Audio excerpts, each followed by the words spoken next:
તો કેમ છો વિદ્યાર્થી મિત્રો? I hope you all are fine. તો તમે બધાએ જ પહેલા વિડીયોને જરૂરથી જોયો હશે.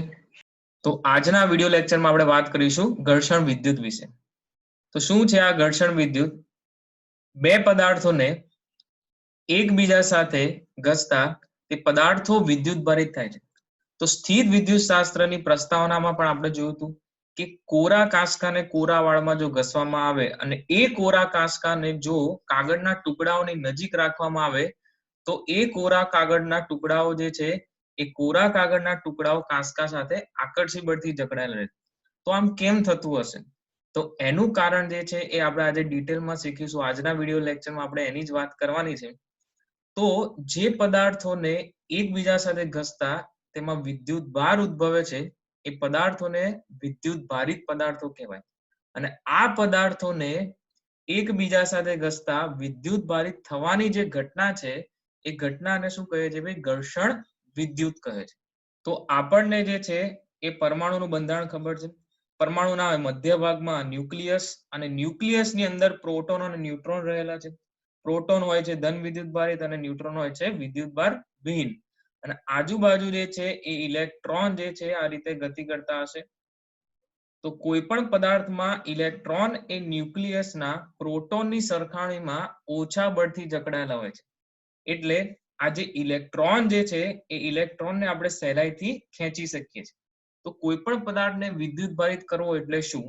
તો કોઈ પણ પદાર્થ જો ઇલેક્ટ્રોન મેળવશે તો એ પદાર્થ ઋણ વિદ્યુત ભારિત બનશે અને કોઈ પણ પદાર્થ ઇલેક્ટ્રોન ગુમાવશે તો એ પદાર્થ ધન વિદ્યુત ભારિત બનશે.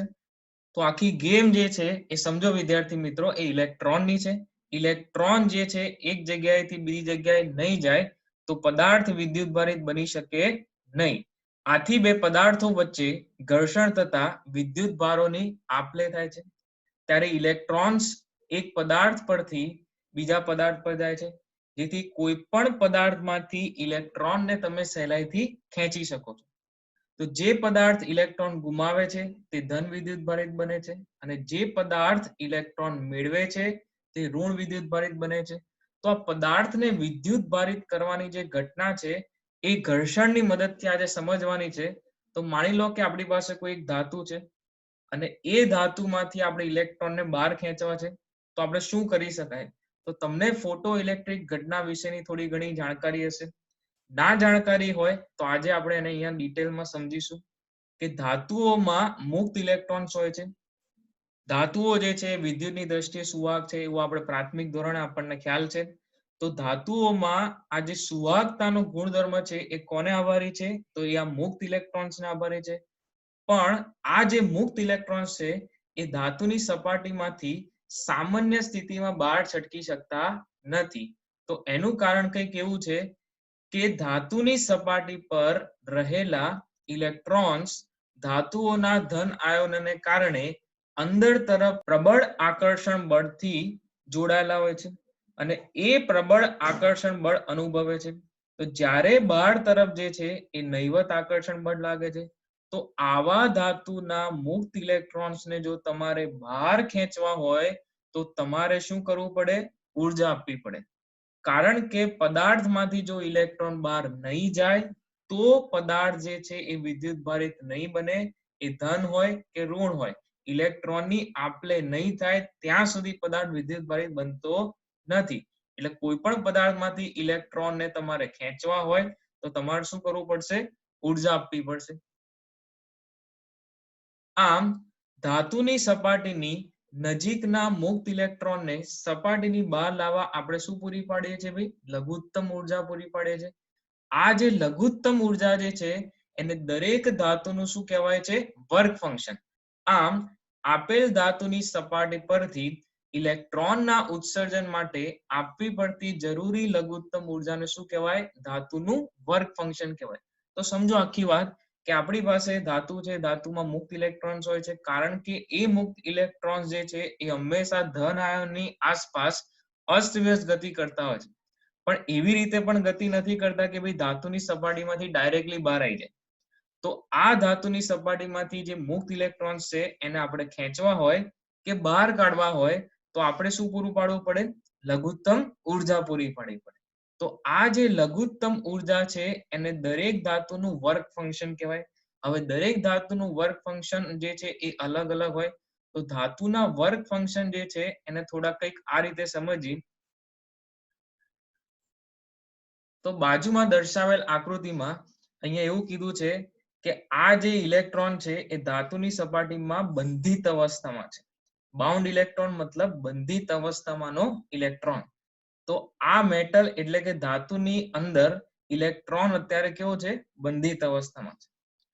જ્યારે એની પર ફોટોનના સ્વરૂપમાં ઉર્જા આપવામાં આવે છે તો આ ઇલેક્ટ્રોન કઈ અવસ્થામાં ધાતુને છોડીને બહાર આવશે?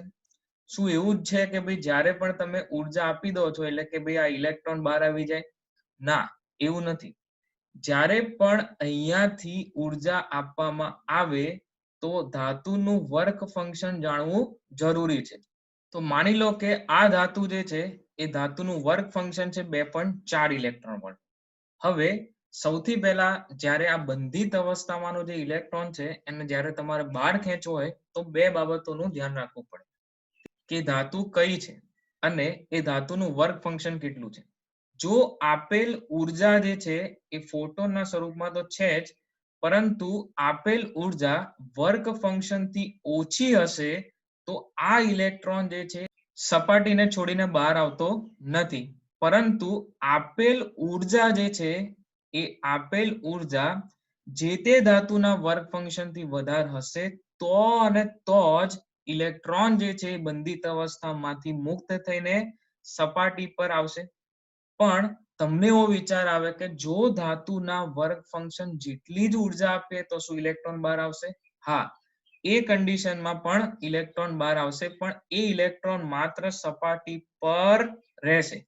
તો આપણે બે વસ્તુઓનો ખ્યાલ રાખવાનો છે કે આપેલ ધાતુ કઈ છે અને એનું વર્ક ફંક્શન શું હશે. 2.7 ઇલેક્ટ્રોન વોલ્ટ જે ઉર્જા આપણે આપી છે એમાંથી આ ઇલેક્ટ્રોન જે છે એને જરૂરી વર્ક ફંક્શન જેટલી ઉર્જા માત્ર 2.4 ઇલેક્ટ્રોન વોલ્ટ છે. એટલે આ ઇલેક્ટ્રોન બંધિત અવસ્થામાંથી મુક્ત થવા માટે 2.4 ઇલેક્ટ્રોન વોલ્ટ જેટલી ઉર્જા લઈ લેશે. તો આપેલ ઉર્જા વધારે છે. 2.4 ઇલેક્ટ્રોન વોલ્ટ જેટલી ઉર્જા તમે કાઢી નાખો તો કેટલી બચે? 0.3 ઇલેક્ટ્રોન વોલ્ટ જેટલી ઉર્જા બચશે. બરાબર છે. તો આ જે 0.3 ઇલેક્ટ્રોન વોલ્ટ જેટલી ઉર્જા જે છે એ ક્યાં વપરાતી હશે? તમને પણ એક પ્રશ્ન થવો જોઈએ. ઉર્જા સંરક્ષણનો નિયમ પણ ક્યાંક પડાવવો જોઈએ કે આપેલ ઉર્જા જે છે 2.7 ઇલેક્ટ્રોન વોલ્ટ છે, પણ અહીંયા જરૂરી ઉર્જા જે છે માત્ર 2.4 ઇલેક્ટ્રોન વોલ્ટ છે. તો જે વધારાની 0.3 ઇલેક્ટ્રોન વોલ્ટ જેટલી ઉર્જા હતી એ ગઈ ક્યાં? તો એ ઉર્જા જે છે એ ઉર્જા ધાતુમાંથી મુક્ત થયેલા ઇલેક્ટ્રોન જે છે એ ઇલેક્ટ્રોનને સપાટી પરથી વધારાની ગતિ ઉર્જા પૂરી પાડે છે, જેને આપણે હાફ mv² કહીએ છીએ. તો આ વધારાની ગતિ ઉર્જા જે છે મળવાનું કારણ કે જ્યારે આપેલ ઉર્જા વર્ક ફંક્શનથી વધારે હોય તો ફોટો ઇલેક્ટ્રિક અસરમાં જે ધાતુમાંથી મુક્ત ઇલેક્ટ્રોન બહાર આવે છે એ ઇલેક્ટ્રોનને ગતિ ઉર્જા પૂરી પાડે છે. તેથી આ વધારાની ઉર્જા જે છે ક્યાંય નથી જતી. એ વધારાની ઉર્જાનો જે ઉપયોગ છે એ ઉપયોગ એવો છે કે ભાઈ આ ઇલેક્ટ્રોન જ્યારે ધાતુની સપાટી પરથી બહાર આવશે તો થોડી ઘણી ગતિ ઉર્જા ધરાવતા હશે. તો ધાતુમાંથી બહાર આવતા આ ઇલેક્ટ્રોન છે એને ફોટો ઇલેક્ટ્રોન કહેવાય છે, જેનો આપણે ફોટો ઇલેક્ટ્રિક અસરમાં અભ્યાસ કરીશું જ. તો ત્રણ અગત્યની વાત. પહેલી વાત, જો ધાતુના વર્ક ફંક્શનથી ઓછી ઉર્જા આપીએ તો શું થશે? તો એવું કહેવાય કે આ બંધિત અવસ્થામાં રહેલો જે ઇલેક્ટ્રોન છે એ ઇલેક્ટ્રોન બંધિત અવસ્થામાં જ રહેશે. બીજી વાત, જો ધાતુના વર્ક ફંક્શન જેટલી જ ઉર્જા આપીશું તો શું થશે? તો આ બંધિત ઇલેક્ટ્રોન જે છે એ બંધિત ઇલેક્ટ્રોન ધાતુની સપાટી પર આવશે, પણ એ સપાટી છોડીને જશે નહીં. જો ધાતુના વર્ક ફંક્શન જેટલી ઉર્જા આપીએ છે તો ઇલેક્ટ્રોન બંધિત અવસ્થામાંથી મુક્ત થઈ જશે, પણ સપાટી પર રહેશે, સપાટી પર આવી જશે. ત્રીજી વસ્તુ, જો ધાતુના વર્ક ફંક્શનથી વધારે ઉર્જા આપવામાં આવે તો એ ઇલેક્ટ્રોન જે છે એ ઇલેક્ટ્રોન સપાટી છોડીને થોડી ઘણી ગતિ ઉર્જા પ્રાપ્ત કરશે. જે આપણે અહીંયા જોયું કે જે વધારાની 0.3 ઇલેક્ટ્રોન વોલ્ટ ઉર્જા હતી એ વધારાની 0.3 ઇલેક્ટ્રોન વોલ્ટ જેટલી ઉર્જા શેમાં રૂપાંતર પામી? ગતિ ઉર્જામાં. તો અહીંયા જે ગતિ ઉર્જામાં રૂપાંતર પામે એનો મતલબ કે આપેલ ઉર્જા વર્ક ફંક્શન થી વધારે છે. તો આ થયો વર્ક ફંક્શન નો એક બેઝિક ખ્યાલ. પરંતુ આપણે જે છે એ કઈ આ ફોટો ઇલેક્ટ્રિક અસર સમજાવવાની નથી. વર્ક ફંક્શન એટલે સમજવું જરૂરી છે કે ભાઈ ઘર્ષણ વિદ્યુત આપણે શીખી રહ્યા હોય તો ઇલેક્ટ્રોન જે છે એ ઇલેક્ટ્રોન ક્યાંથી ક્યાં ટ્રાન્સફર થશે એ જાણવા માટે વર્ક ફંક્શન ખૂબ જ અગત્યનું છે. તો વર્ક ફંક્શન નો એકમ ઇલેક્ટ્રોન વોલ્ટ છે અને 1 ઇલેક્ટ્રોન વોલ્ટ બરાબર 1.6 ગુણ્યા 10⁻19 જૂલ થાય, જે આપણે ઉર્જાના સ્વરૂપે દર્શાવીએ છીએ. તો ખાસ અગત્યની વાત જે તમારે યાદ રાખવાની છે, બે પદાર્થોને એકબીજા સાથે ઘસતા ઇલેક્ટ્રોન નીચા વર્ક ફંક્શન થી ઊંચા વર્ક ફંક્શન તરફ જાય છે. એટલે કે ઘર્ષણ વિધિની ઘટના જે છે ઇલેક્ટ્રોનની આપલે પર આધારિત છે. બે પદાર્થોને એકબીજા સાથે ઘસતા ઇલેક્ટ્રોન નીચા વર્ક ફંક્શન થી ઊંચા વર્ક ફંક્શન તરફ જાય તો આપણને બે પદાર્થોના વર્ક ફંક્શન વિશેનો ખ્યાલ હોવો જોઈએ. તો આપણી પાસે બે પદાર્થ છે, પદાર્થ A અને પદાર્થ B. તો પદાર્થ A જે છે એનું વર્ક ફંક્શન નીચું વર્ક ફંક્શન છે પદાર્થ B કરતા. પદાર્થ A ને પદાર્થ B સાથે જો ઘર્ષણ કરાવવામાં આવે એટલે કે પદાર્થ A અને પદાર્થ B ને જો એકબીજા સાથે ઘસવામાં આવે તો ઇલેક્ટ્રોન ક્યાંથી ક્યાં જશે? તો આપણો જવાબ ચોક્કસપણે એ હશે કે પદાર્થ A જે છે એનું નીચું વર્ક ફંક્શન છે અને પદાર્થ B નું વર્ક ફંક્શન જે છે ઊંચું વર્ક ફંક્શન છે. તો ઇલેક્ટ્રોનની જે આપલે થાય છે એ હંમેશા નીચા વર્ક ફંક્શન થી ઊંચા વર્ક ફંક્શન તરફ થાય છે. એટલે કે પદાર્થ A માંના ઇલેક્ટ્રોન ક્યાં જશે? પદાર્થ B પર. જ્યારે પદાર્થ B ઇલેક્ટ્રોન મેળવતો હોવાથી પદાર્થ B બનશે ઋણ વિદ્યુત ભારિત અને પદાર્થ A જે છે ઇલેક્ટ્રોન ગુમાવતો હોવાથી પદાર્થ A બનશે ધન વિદ્યુત ભારિત. શું આ ઇલેક્ટ્રોનની આપલેથી દળમાં કોઈ ફેરફાર થતો હશે? તો તમને એક સવાલ થવો જોઈએ કે ભાઈ આ ઇલેક્ટ્રોન છે એ ઇલેક્ટ્રોન એક જગ્યાએથી બીજી જગ્યાએ એટલે કે એક પદાર્થ પરથી બીજા પદાર્થ પર જાય છે તો શું આ ઇલેક્ટ્રોનની આપલેના લીધે પદાર્થના દળમાં કોઈ ફેરફાર થતો હશે? તો એને સમજવા માટે કંઈક આપણે જોઈએ દળ પર અસર. તેના માટે આપણે બે અગત્યના કિસ્સાઓને ધ્યાનમાં લઈશું. એમાંનો સૌથી પહેલો કિસ્સો જે છે એ આ પ્રકારે છે. પદાર્થ A પ્રારંભિક અવસ્થામાં વિદ્યુતની દ્રષ્ટિએ કેવો છે? તટસ્થ છે. જો તેમાં ઇલેક્ટ્રોન ઉમેરવામાં આવે તો પદાર્થના અંતિમ અને પ્રારંભિક દળ વચ્ચે શું સંબંધ હશે? ઇલેક્ટ્રોનનું જે દળ છે એ દળ કંઈક આ રીતે છે 9.11 ગુણ્યા 10⁻31 kg. તો અહીંયા જે વસ્તુ આપણને આપી છે એવું કીધું છે કે પદાર્થ એ પ્રારંભિક અવસ્થામાં વિદ્યુતની દ્રષ્ટિએ કેવો છે? તટસ્થ છે. તો પદાર્થ A નો પ્રારંભિક વિદ્યુતભાર જોઈએ તો તટસ્થ હોવાથી વિદ્યુતભાર કેટલો હશે? 0 હશે અને એનું દળ શું હશે? m1 હશે. હવે એમાં ઇલેક્ટ્રોન ઉમેરવામાં આવે છે તો આપણે ઇલેક્ટ્રોન ઉમેરીશું તો ઇલેક્ટ્રોન વધ્યા, પદાર્થ પર ઇલેક્ટ્રોન વધ્યા એનો મતલબ પદાર્થ હવે કેવો બનશે? ઋણ વિદ્યુત ભારિત બનશે. તો જે અંતિમ વિદ્યુતભાર હશે એ Q બરાબર શું થઈ જશે? -E થઈ જશે. જો પ્રારંભિક વિદ્યુતભાર 0 હતો, ઇલેક્ટ્રોન ઉમેરવામાં આવે તો અંતિમ વિદ્યુતભાર થઈ જશે Q -E. કઈ રીતે બદલાશે એના માટે આપણે ચર્ચા કરીએ. પદાર્થ A જે છે એનું હવે અંતિમ દળ છે m2 થઈ ગયું. તો હવે સમજો એક વસ્તુ કે જે પ્રારંભિક વિદ્યુતભાર હતો એ 0 હતો, ઇલેક્ટ્રોન ઉમેરી દીધા તો ઇલેક્ટ્રોન ઉમેર્યા પછી પદાર્થ પર ઇલેક્ટ્રોનનો શું થયો હશે? વધારો થયો હશે.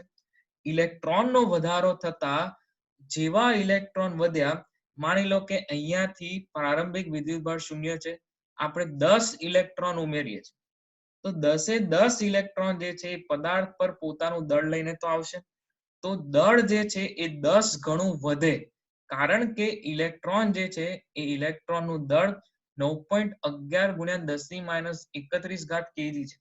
એક ઇલેક્ટ્રોનનું દળ આટલું હોય પણ જો એવા 10 ઇલેક્ટ્રોન વધે તો 10 ગણું દળ અહીંયા વધશે. ઇન શોર્ટ, પદાર્થ પર અંતિમ અવસ્થામાં ઇલેક્ટ્રોનનો વધારો થતો હોવાથી અંતિમ દળ m2 જે છે એ પ્રારંભિક દળ m1 કરતા વધશે. તો અહીં એ જણાવવામાં આવ્યું છે કે ભાઈ અંતિમ દળ જે છે એ અંતિમ દળ અને પ્રારંભિક દળનો શું સંબંધ હશે? તો m2 is greater than m1. કારણ કે ઇલેક્ટ્રોનનો વધારો થતા ઇલેક્ટ્રોન પોતાનું દળ લઈને અહીંયા પહોંચ્યા, ઇલેક્ટ્રોન ઉમેરતા દળમાં શું થયો? વધારો થયો. તો તેવી જ રીતે બીજા કિસ્સાની વાત કરીએ. પદાર્થ એ પ્રારંભિક અવસ્થામાં વિદ્યુતની દ્રષ્ટિએ તટસ્થ છે. જો તેમાંથી ઇલેક્ટ્રોન કાઢી લેવામાં આવે, મતલબ ઇલેક્ટ્રોન આપણે દૂર કરીએ છીએ, કાઢી લેવામાં આવે, ઇન શોર્ટ આપણે દૂર કરીએ છીએ ઇલેક્ટ્રોન, તો પદાર્થના અંતિમ અને પ્રારંભિક દળ વચ્ચે શું સંબંધ હશે? તો પહેલા કિસ્સામાં આપણે ઇલેક્ટ્રોન ઉમેર્યા, હવે બીજા કિસ્સામાં ઇલેક્ટ્રોનને દૂર કરીશું. તો અહીંયા જો કે પ્રારંભિક વિદ્યુત ભાર જે છે Q બરાબર 0 છે, એનું દળ m1 છે. હવે ઇલેક્ટ્રોનને આપણે દૂર કરીએ છીએ, તો જેવા ઇલેક્ટ્રોન દૂર થશે એટલે અહીંયા જે છે એ ઋણ વિદ્યુત ભાર ઓછો થવાનો, પણ પ્રારંભિક વિદ્યુત ભાર હતો તો શૂન્ય. જેટલા ઇલેક્ટ્રોન દૂર થશે એટલો સામે ધન વિદ્યુત ભાર વધશે. એટલે પદાર્થનો જે અંતિમ વિદ્યુત ભાર હશે એ અંતિમ વિદ્યુત ભાર Q equals to plus E હશે અને દળ થઈ ગયું હશે m2. તો પદાર્થ એ જે છે એ પદાર્થ એમાંથી ઇલેક્ટ્રોન દૂર કરવામાં આવે છે. હવે માની લો કે 10 ઇલેક્ટ્રોન ફરીથી આપણે દૂર કરીએ. ઇલેક્ટ્રોનનું દળ જે છે 9.11 × 10⁻31 kg છે. તો જ્યારે આ પદાર્થમાંથી ઇલેક્ટ્રોન દૂર કરીએ છીએ તો એ ઇલેક્ટ્રોન દૂર થવાની સાથે એ પ્રત્યેક ઇલેક્ટ્રોન પોતાનું દળ લઈને જતા રહેશે. પદાર્થ ભલે ને Q equals to plus E વિદ્યુતભાર ધરાવતો હોય, પરંતુ અહીંયા ઇલેક્ટ્રોન ઓછા થવાની સાથે અંતિમ દળ જે છે એ અંતિમ દળમાં શું ફેરફાર હશે? તો અંતિમ દળ m2 જે છે એ પ્રારંભિક દળથી ઓછું થયું હશે. તો આ થઈ વાત દળ પર અસર. તો આપણે સમજી શકીએ છીએ કે ભાઈ પદાર્થ જે છે એક બે પદાર્થને એકબીજા સાથે જો ઘસવામાં આવે તો પદાર્થ વિદ્યુત ભારિત અવશ્યપણે થાય છે, પરંતુ આપણે એવું કહી શકીએ કે દળ જે છે દળમાં પણ ફેરફાર થાય. જો ઇલેક્ટ્રોન ગુમાવશે તો દળ જે છે એ દળ ઘટવાનું, ઇલેક્ટ્રોન મેળવશે તો દળ જે છે વધવાનું, કારણ કે ઇલેક્ટ્રોનનું દળ જે છે કંઈક હોય છે 9.11 × 10⁻31 kg જેટલું. તો સમજમાં આવી રહી છે વાત? તો ઘર્ષણ વિદ્યુતને સમજવા માટે ખૂબ જ સરસ મજાના ઉદાહરણ લઈએ. તો ચલો શરૂઆત કરીએ છીએ કાચનો સળિયો અને રેશમી કપડા વિશે. તો સામાન્ય વસ્તુ છે કે આપણી પાસે કાચનો સળિયો છે અને એક રેશમી કપડું છે. કાચના સળિયાને રેશમી કપડા સાથે જ્યારે ઘસવામાં આવે છે તો આપણે એવું જોયું કે કાચના સળિયા પરના જે ઇલેક્ટ્રોન છે એ ઇલેક્ટ્રોન કાચના સળિયાથી રેશમી કપડા પર આવી જાય છે. તો આપણે એવું નોંધીએ છીએ કે થોડા સમય પછી આ જે રેશમી કપડું જે છે એ રેશમી કપડું ઋણ વિદ્યુત ભારિત બને છે અને કાચનો સળિયો જે છે એ ધન વિદ્યુત ભારિત બને છે. એનો મતલબ કાચના સળિયાએ ઇલેક્ટ્રોન ગુમાવ્યા હશે. તો કાચના સળિયાને રેશમના કપડા સાથે ઘસવામાં આવે છે ત્યારે કાચ પરના કેટલાક ઇલેક્ટ્રોન્સ રેશમના કપડા પર જાય છે. આવું કેમ થતું હશે? તો આપણે જે છે એ આપણે સમજી ગયા છે વર્ક ફંક્શન વિશે. દરેક પદાર્થના વર્ક ફંક્શન જે છે એ કંઈક અલગ અલગ હોય છે. તો આ રેશમના કપડા પર વધારાના ઋણ વિદ્યુત ભાર બનવાનું એક જ કારણ કે કાચના સળિયાનું જે વર્ક ફંક્શન હશે એ રેશમી કપડાના વર્ક ફંક્શનથી કેવું હશે? ઓછું હશે. તો આપણે વર્ક ફંક્શન વિશે ભણી ગયા કે ઇલેક્ટ્રોન જે છે એ ઇલેક્ટ્રોન હંમેશા નીચા વર્ક ફંક્શનથી ઊંચા વર્ક ફંક્શન તરફ જશે. તો અહીંયા નીચું વર્ક ફંક્શન કોનું હશે? કાચના સળિયાનું હશે, કારણ કે કાચનો સળિયો જે છે એ ઇલેક્ટ્રોન ગુમાવે છે અને રેશમી કપડું ઇલેક્ટ્રોન મેળવે છે. એટલે કાચના સળિયાથી ઇલેક્ટ્રોન રેશમી કપડા પર આવે છે. તો આપણે એવું કહી શકીએ કે ભાઈ કાચના સળિયાનું વર્ક ફંક્શન જે છે એ રેશમી કપડાના વર્ક ફંક્શનથી કેવું હશે? ઓછું હશે. તો કાચનો સળિયો ઇલેક્ટ્રોન ગુમાવતો હોવાથી ધન વિદ્યુત ભારિત થાય છે. સિમ્પલ વસ્તુ છે. અને જ્યારે રેશમનું કપડું ઇલેક્ટ્રોન મેળવતું હોવાથી ઋણ વિદ્યુત ભારિત થાય છે. તો કાચનો સળિયો અને રેશમી કપડું જે છે એ બહુ એક બેઝિક એક્ઝામ્પલ જેની મદદથી આપણે ઘર્ષણ વિદ્યુત સમજી શકીએ. એ સિવાય એક બીજું એક સરસ મજાનું ઉદાહરણ છે પ્લાસ્ટિક અને ઊન. તો પ્લાસ્ટિક અને ઊન જે છે એને આપણે કંઈક આ રીતે જોઈએ. તો શરૂઆતમાં આપણી પાસે એક પ્લાસ્ટિકનો સળિયો છે અને એક ઊન છે. બંનેને આપણે જે છે કોઈ પણ પ્રકારનું ઘર્ષણ કરાવતા નથી. તો શરૂઆતની અવસ્થા કેવી હશે? બંને જે છે એ બંને વિદ્યુત ભારની દ્રષ્ટિએ કેવા હશે? તટસ્થ હશે. એનો મતલબ તેમની પાસે સમાન ધન અને ઋણ વિદ્યુતભાર હશે.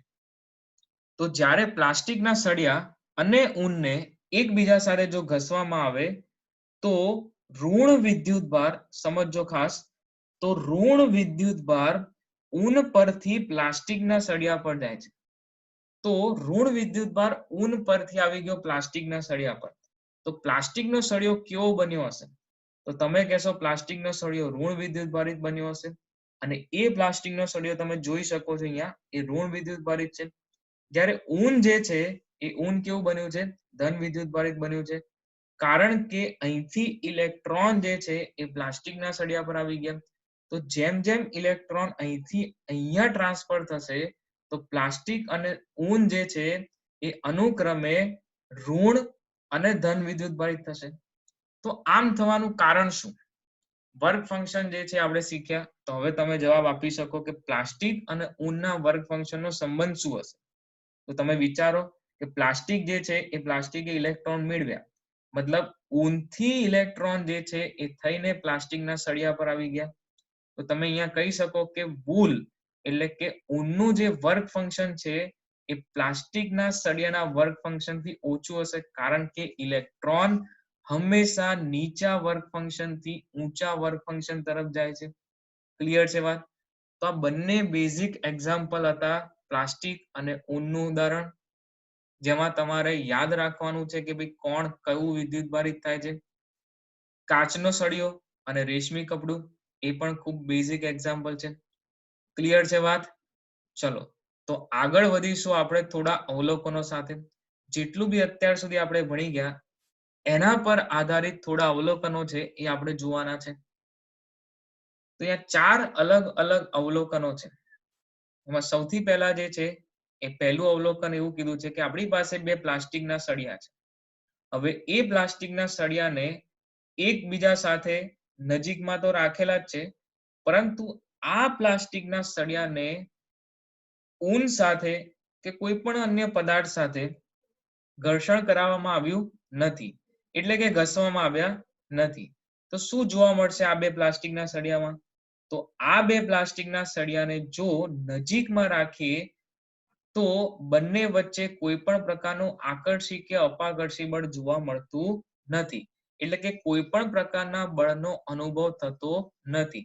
તો પહેલી જે આકૃતિ છે એમાં આપણે જોઈ શકીએ છીએ કે બે પ્લાસ્ટિકના સળિયા છે, પણ એ બે પ્લાસ્ટિકના સળિયાને કોઈ પણ અન્ય પદાર્થ સાથે ઘસવામાં આવેલ ન હોવાથી પ્લાસ્ટિકના સળિયાઓ જે છે એ પ્લાસ્ટિકના સળિયાઓ કોઈ પણ પ્રકારના બળનો અનુભવ કરતા નથી.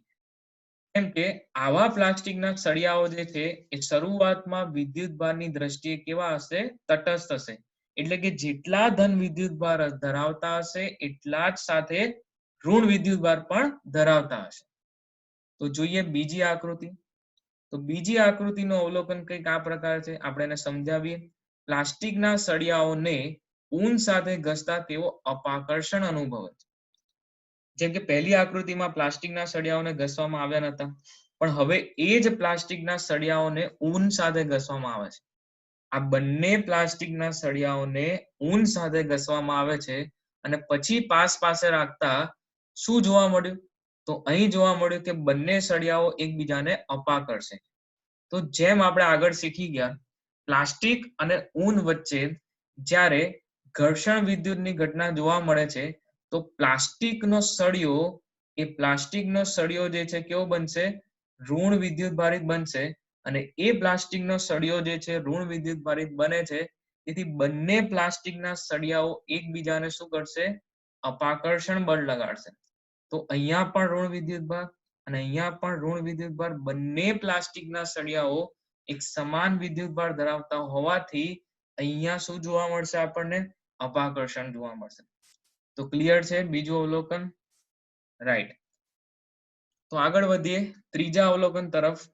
ત્રીજું અવલોકન જે છે એ કંઈક આ પ્રકારે છે. કાચનો સળિયો કે જેને રેશમી કપડા સાથે ઘસવામાં આવેલ છે અને પ્લાસ્ટિકનો સળિયો કે જેને ઊન સાથે ઘસવામાં આવેલ છે, તો તેમની વચ્ચે આકર્ષણ થશે. એને આપણે સમજાવવાનું છે. તો આપણી પાસે જે કાચનો સળિયો છે એ કાચના સળિયાને રેશમી કપડા સાથે ઘસવામાં આવે છે. તો કાચના સળિયા પર કયો વિદ્યુત ભાર જમા થયો હશે?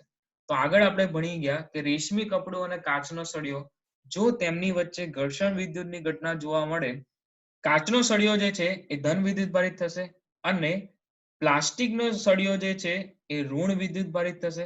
તો તમે અહીંયા જોઈ શકો છો કે આપણી પાસે જે કાચનો સળિયો હતો એ કાચનો સળિયો ધન વિદ્યુત ભારિત બનેલ છે અને જે પ્લાસ્ટિકનો સળિયો હતો એ ઋણ વિદ્યુત ભારિત બનેલ છે. ધન અને ઋણ વચ્ચે આકર્ષી બળ લાગતા આ કાચના સળિયાની નજીક જ્યારે પ્લાસ્ટિકના સળિયાને મૂકવામાં આવે તો એ બંને વચ્ચે શું થાય છે? આકર્ષણ બળ લાગે છે. તો અહીં આપણે એવું કહી શકીએ કે ભાઈ જ્યારે કાચના સળિયાને રેશમી કપડા સાથે ઘસવામાં આવે અને પ્લાસ્ટિકના સળિયાને ઊન સાથે ઘસવામાં આવે તો એ બંનેને નજીક મૂકતા પ્લાસ્ટિકનો સળિયો અને કાચનો સળિયો એકબીજા પર આકર્ષી બળ લગાડે છે. તો ક્લિયર છે ત્રીજું અવલોકન? રાઈટ. ચલો તો જોઈએ ચોથું અવલોકન. ચોથા અવલોકનમાં એવું કીધું છે કે જ્યારે આ પ્રકારના સળિયાઓ પર આકર્ષી કે અપાકર્ષી બળ લાગતું હોય પરંતુ જો તેમની વચ્ચેનું અંતર વધારવામાં આવે, જેમ કે અહીંયા અંતર વધારેલું છે, તો બળ જે છે એ ઘટી રહ્યું છે. તો અંતર વધતા બળમાં ઘટાડો થાય. તો અંતર વધે તો બળ ઘટે. એ વસ્તુને આપણે કુલમના નિયમમાં પણ આગળ સમજીશું.